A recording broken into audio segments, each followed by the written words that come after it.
Rekonstruksi ulang kecelakaan yang menewaskan mahasiswa Universitas Indonesia, Muhammad Hasya Attallah, dilakukan pada Kamis 2 Februari 2023. Dalam rekonstruksi ulang tersebut, terungkap sejumlah fakta baru, termasuk kondisi korban sesaat setelah terlibat kecelakaan dengan pensiunan polisi AKBP Purnawirawan Eko Setiabudi Wahono di kawasan Srengseng Sawah, Jagakarsa, Jakarta Selatan pada 6 Oktober 2022. Berdasarkan rekonstruksi, terungkap bahwa Hasya tidak mendapatkan penanganan setidaknya selama 45 menit usai ditabrak dan dilindas oleh mobil Pajero milik Eko. Adegan ke-9 dalam rekonstruksi memperlihatkan saksi di tempat kejadian perkara menelpon ambulans usai kejadian. Ambulans datang 30 menit kemudian. Setibanya di lokasi, petugas ambulans langsung mengecek kondisi korban. Saya tidak bisa melihat kondisi korban meninggal atau tidak.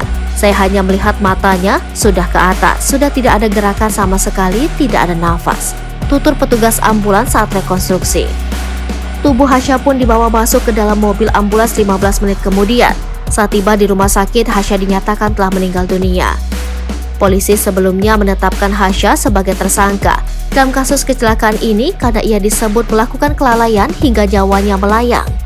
Kasus ini pun kemudian resmi dihentikan pada 17 Januari 2023. Namun, langkah polisi menuai kecaman dari banyak pihak karena polisi dinilai bias dalam kasus tersebut. Di tengah desakan dari banyak pihak, polisi pun memutuskan untuk membuka kembali kasus kecelakaan yang menimpa Hasya. Besar kemungkinan, pensiunan polisi yang menabrak Hasya bisa ditetapkan sebagai tersangka karena menolak untuk langsung membawa Hasya ke rumah sakit. Pemerhati masalah transportasi Budianto sebelumnya mengungkapkan orang yang terlibat kecelakaan, tetapi dengan sengaja tidak menolong korban tergolong melakukan tindak pidana kejahatan. Hal tersebut diatur dalam Undang-Undang Lalu Lintas dan Angkutan Jalan Nomor 22 Tahun 2009 tentang LLAJ. Pasal 231 mewajibkan pengemudi yang terlibat kecelakaan untuk memberi pertolongan kepada korban. Di dalam pasal 312 disebutkan apabila korban sampai luka atau meninggal dunia bisa dikenakan pasal berlapis, ujar Budianto sebelumnya.